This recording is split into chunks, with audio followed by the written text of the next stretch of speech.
हाँ, तो मेरे प्यारे छात्रों, आज आप सबके लिए एक बेहतरीन वीडियो लेकर के हम उपस्थित हैं। और आज के इस वीडियो में हम लोग बात करेंगे कि कारक को हम लोग कैसे पहचाने। कारक को आखिर हम लोग कैसे पहचाने कि ये कौन सा कर्ता कारक है, कर्म कारक है, अपादान कारक है, अधिकरण कारक है, संप्रदान कारक है, आखिर हम लोग कैसे पहचानेंगे। तो इसका एक शॉर्ट ट्रिक लेकर के हम आप सबके बीच उपस्थित हैं।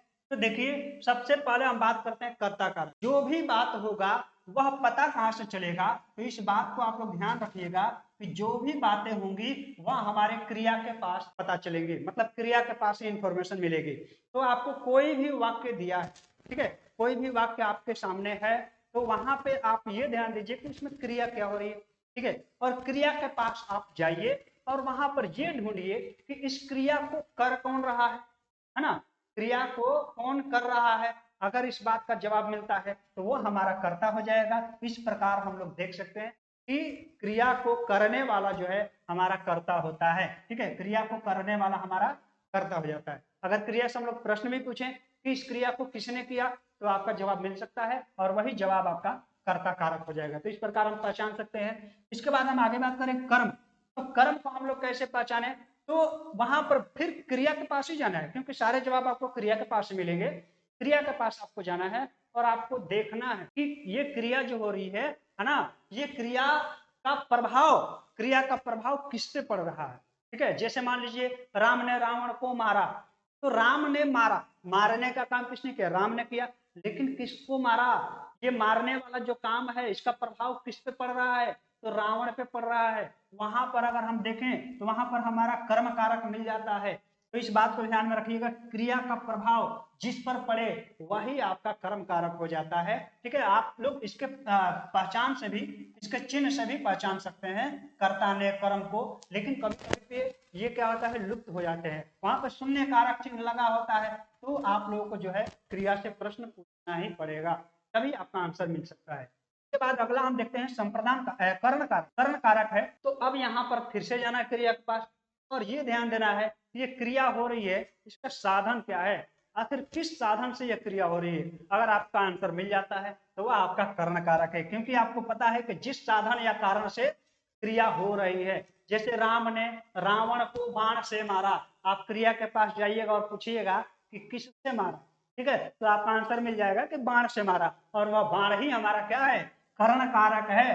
तो अगर आपको साधन जानकारी मिल जाए कि कौन सी, उस क्रिया को करने में कौन सी साधन का प्रयोग हुआ है, तो वही साधन आपका कर्ण कारक हो जाएगा।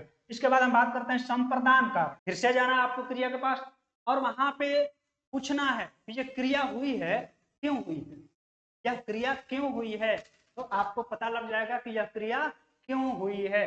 जैसे राजा ने भिखारी को पैसे दिए, तो राजा ने पैसे देने का क्रिया किया है, ठीक है, देने का कार्य हुआ है ना वहां पे। अब आपको पूछना है कि क्यों दिए, किसको दिए, तो आपको पता चल जाएगा भिखारी को दिए, भिखारी के लिए दिए। तो वहां पर अगर आपका जो है उद्देश्य पता चल जाता है तो वह क्रिया किस उद्देश्य से की, ठीक है। जैसे मान लीजिए हमने दौड़ने के लिए जूते पहने, तो हमें पता चल गया कि जूते तो हमने पहने, ठीक है, पहनने का क्रिया हमने किया है, लेकिन किस लिए, हमारा उद्देश्य क्या है, तो दौड़ने के लिए। तो ये इस तरीके से आप पहचान सकते हैं कि ये उद्देश्य ही आपका संप्रदान कारक हो जाएगा, ठीक है। उम्मीद करता है कि आप लोग अच्छे तरीके से सीख रहे होंगे, समझ रहे होंगे। अगला पॉइंट देखते हैं अपादान। अपादान कारक को अगर पहचानना हो तो क्रिया के माध्यम से अलग या पास होने का बोध हो रहा है, ठीक है। मान लीजिए क्रिया, क्रिया के पास ही हमने पहले ही बोला है कि जो भी आपका आंसर मिलेगा क्रिया के पास ही मिलेगा, ठीक है। तो क्रिया के पास आप लोग देखिएगा कि क्रिया जिस माध्यम से हुई है वह माध्यम अलगाव का बोध कराता है या फिर पास होने का बोध कराता है। जिसे मैंने कहा कि रोहन घर से आया, तो यहाँ पर ध्यान दीजिए कि आने की क्रिया हुई है, ठीक है, आने की क्रिया हुई है, लेकिन यहाँ पे हमें यह भी पता चल रहा है कि रोहन जो है घर से आ रहा है, मतलब घर से अलग हो रहा है। जैसे अगर हम कहें कि पेड़ से पत्ते गिरते हैं, तो पेड़ से पत्ते गिर रहे हैं, गिरने की क्रिया हो रही है, लेकिन पेड़ से पत्ते अलग हो रहे हैं, हमारे यहाँ पे जो है अलगाव का बोध हो रहा है। या फिर आप यहाँ ये भी ध्यान दे सकते हैं पास होने का भी बोध हो सकता है। जैसे मान लीजिए हम कहें कि रामू अभी तक दिल्ली से नहीं लौटा है, दिल्ली से नहीं लौटा है इसका मतलब क्या है कि अभी भी दिल्ली में है, तो ये पास होने का भी बोध हो रहा है। इस तरीके से आप लोग पहचान सकते हैं, इसमें जो है अपादान कारक है। क्लियर है। अब अगला पॉइंट देखते हैं संबंध कारक। तो इसके नाम से ही आप लोग पहचान सकते हैं कि क्रिया के माध्यम से दो शब्दों में संबंध को दिखाया जाए। जब आप क्रिया के पास जाइएगा तो क्रिया तो वहां पे हो रही है, लेकिन क्रिया के माध्यम से हमें यह पता चलता है कि दो शब्दों के बीच में कोई संबंध है। जैसे मेरा भाई फर्स्ट आया है, तो फर्स्ट आना है ना, फर्स्ट आना जो है क्रिया है, और क्रिया कौन कर रहा है? मेरा भाई कर रहा है। लेकिन मेरा भाई कर रहा है और मैंने कहा कि मेरा भाई, तो मेरे में और मेरे भाई में दोनों के बीच में संबंध है। ठीक है, सीता की बहन गीता उसको गाली दे रही है, तो उसको गाली दे रही है तो सीता की बहन दे रही है ना, सीता की बहन गीता, सीता और गीता दोनों के बीच में संबंध है। ठीक है, तो अगर आपको संबंध दिखाई दे रहा है तो सिंपल सी बात है कि वहां पे संबंध कारक लगा है। इसके बाद हम बात करेंगे अधिकरण कारक की।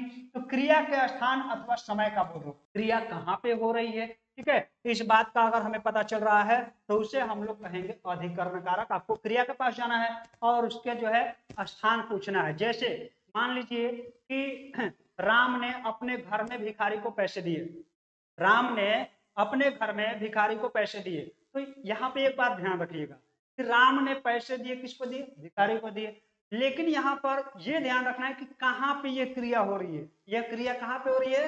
राम के घर पे, क्योंकि राम ने अपने घर पर भिखारी को पैसा दिया।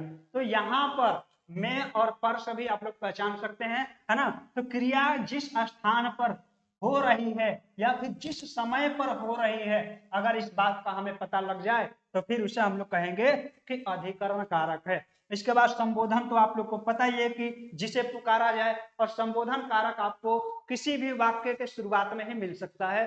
तो किसी भी वाक्य को आप लोग ध्यान से देखेंगे तो आपको सिर्फ ये देखना है कि किसी को पुकारा जा रहा है क्या, किसी को संबोधित किया जा रहा है क्या, किसी को बुलाया जा रहा है क्या। ऐसा अगर नहीं होता है तो संबोधन कारक नहीं है।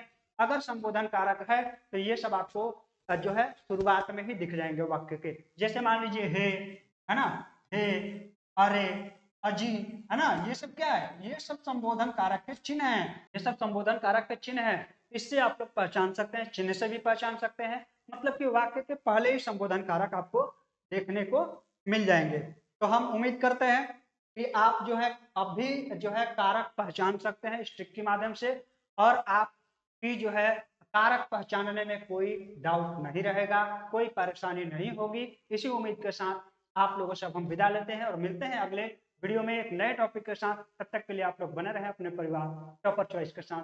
धन्यवाद।